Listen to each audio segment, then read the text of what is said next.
So, what's up sa inyo mga kaibigan? And again, nandito na naman si DJ MA para sa isang panibagong vlog.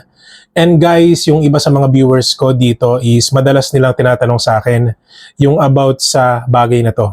Okay? At guys, yung vlog na to pipilitin natin na hindi na i-edit. Okay, so hanggat maaari guys, raw video. So, walang cut, walang special effects kasi gusto ko na malaman nyo or mapakinggan nyo yung opinion ko about sa bagay na to. Okay? So may mga nagtatanong sa akin online na DJ May, anong masasabi mo dun sa mga YouTube gurus or dun sa mga content creators na nagbebenta ng course online. Okay? So ito yung mga gumagawa ng courses, gumagawa ng blueprints na makakatulong sa mga YouTube channels nyo. Especially dun sa mga bagong content creator dito sa social media. Okay? So una sa lahat guys, ang pagbebenta ng blueprints or online courses based sa YouTube ay pwede. Okay? Pangalawa, so lahat naman tayo may kanya-kanyang opinion. So dito sa vlog na to guys, yung opinion ko sana makatulong sa inyo. At pangatlo guys, no, sa mga content creators na nagbabalak bumili ng mga ganitong klaseng online courses or blueprint, makinig kayo mabuti. Okay? Una sa lahat, kaya ka nag-content dito sa YouTube or kaya ka nagsimula ng iyong YouTube channel, dahil naramdaman mo na masaya ka sa ginagawa mo and at the same time parang natutuwa ka pag nakakapag-upload ka ng video dito sa YouTube. But hindi naman natin maiiwasan na darating yung oras na parang seseryosohin natin ito at nagkakaroon tayo ng interest dun sa tinatawag na YouTube monetization. Okay? Kaya madami sa mga bagong content creators or YouTubers ang naghahanap ng way paano ba talaga sila pwede mag-grow?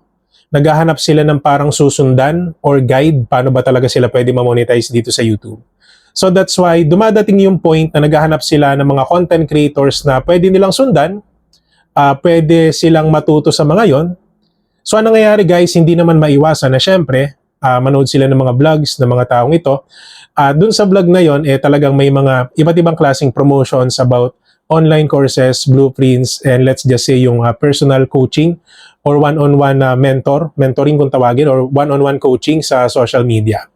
So yung opinion ko dito guys, hindi naman ako totally against, pero ito guys, advice ko lang sa mga bago dito sa YouTube. Sa una pa lang guys, ang paggawa ng YouTube channel, wala pong bayad. So libre lang. Okay, so libre lang gumawa ng YouTube channel. And guys, ang dami mga content creators na gumagawa ng videos about tips, no, mapa YouTube, mapa Facebook or Meta or TikTok na pwede nyong panuorin ng libre lang. Okay? And ang sa akin lang naman guys, dito kasi sa YouTube, ang kailangan nyo po talagang matutunan is yung pinakang mga basic, no, like sa analytics, yung iba't ibang settings dito sa YouTube, kung paano ba tumatakbo yung iba't ibang analytics ng makikita nyo sa inyong mga YouTube studio kasi doon lang naman nagsisimula yan eh. Once na mapag-aralan nyo yung takbo ng channel nyo, once na marunong na kayo magkumpara ng mga videos nyo na umaangat, kumpara dun sa ibang mga video na ina-upload nyo, so doon nyo malalaman yung strategy or yung method na gumagana para sa inyo. Okay? So guys, yung pagbili naman ng online courses at saka ng mga blueprints, para sa akin na depende na lang sa status nyo. Kung kaya nyong bumili, di bumili kayo. Pero kung sabihin natin na tight yung budget nyo, or let's just say na talagang parang pipilitin nyo lang yung sarili nyo na bumili, at ang ending asa kayo na 100% gagana po sa inyo yung pagbili ng online courses or ng blueprint, yun po yung wag na wag nating gagawin. Kasi guys, ito yung madalas na nagiging problema ng mga baguhan dito sa YouTube na porke nagbayad sila ng online courses or bumili sila ng kahit anong services online sa mga nagtuturo dito sa social media, parang ang lagi nilang tinatatak sa isip nila na dapat 100% gumana yung mga tinuturo or yung binili nilang online courses. Which is ang reality po kasi dito guys sa social media is kahit anong yaman mo, kahit anong bili mo sa mga online courses, pero kung talagang hindi ka mag-aaral ng sarili mo or hindi ka marunong mag-self-study, no? So hindi rin talaga mag-i-improve yung channel mo. And ito kasi yung reality guys sa social media na parang madami mga bago ang may kayang bumili. Naakala nila na pag binili nila yung service or online course na yon 100% magiging okay na yung channel nila. Without knowing na being a content creator, kailangan nyo po talaga na mag-exert ng effort nyo, personal input Kasi doon kayo bubuo ng brand nyo eh. So siguro naman bilang bago dito sa YouTube, nangarap din kayo na makilala sa ganitong klaseng niche.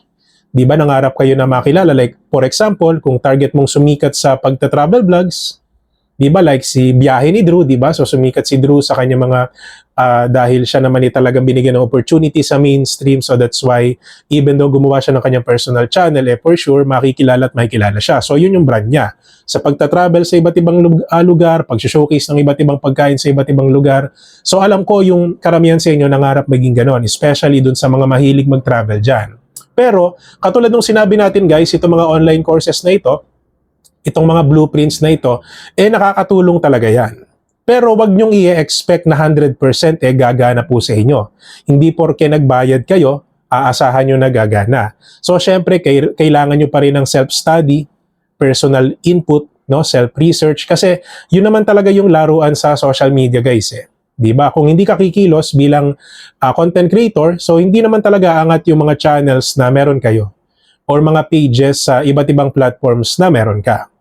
Kaya ako guys, no, maiksing advice ko lang, no, kung kaya nyong bumili at talagang willing kayo, let's just say pinapalo nyo yung content creator na yon, yung YouTube gurus na yon, at talagang parang willing naman kayo na matuto sa kanya. So pwede mong bilhin yung course niya, pwede kayong sumunod sa kanyang mga itinuturo. But syempre guys, meron tayong free will kung gusto ba natin or hindi. Kaya nga ang sinasabi ko sa inyo guys, kung wala naman kayong budget, so sobrang daming mga videos sa YouTube na pwede kayong matuto, pwede nyo panoorin nang hindi kayo nagbabayad. So self-study, yun yung pinakang effective guys, no? Self-research, ayan, so paano kayo pwede matuto ng editing, ayan, sa search engine optimization, iba't ibang klase ng mga bagay na kailangan nyo matutunan dito sa YouTube mo, mapa settings, mapa analytics, so yung takbo ng channels nyo. Kasi guys, katulad ng sinasabi ko, lahat po yan ay nagsisimula sa inyo. No? Dun sa mga bagay na gusto nyong malaman dito sa YouTube. So katulad ng sinabi ko guys, no, walang edit. Kung mapansin nyo, wala tayong nilagay ng mga special effects, transition, extra fonts. So gusto ko lang po talaga na maging raw itong i-advise ko, lalo na dun sa mga nagtatanong na DJ, ano ba yung opinion mo sa mga nagbebenta ng ganitong mga online courses or blueprints. So guys, at least alam niyo yung opinion ko. Okay? So, in short guys, short answer ko sa inyo, nakadepende po yan sa inyo. Kasi ako guys, never pa naman ako naka-experience mag-avail ng mga blueprints or online course. So talagang self-study lang po yung ginawa natin dito sa YouTube. So natuto tayo sa mga pagkakamali natin in the past. So kayo guys, nakadepende po yan sa inyo. Kung may budget kayo, gustong-gusto nyo matuto doon sa YouTuber na yon, so pwede kayong bumili ng course niya. Pero kung gusto nyo naman ng self-study, wala namang bayad dyan, libreng-libre lang yung mga video sa YouTube. So yun ang gawin nyo. Okay? And kung sa tingin nyo guys, madami kayong natutunan sa vlog natin na for today, don't forget to subscribe my channel, DJ May, for more videos like this. So yun lang naman guys, maraming salamat sa panonood and God bless po sa ating lahat.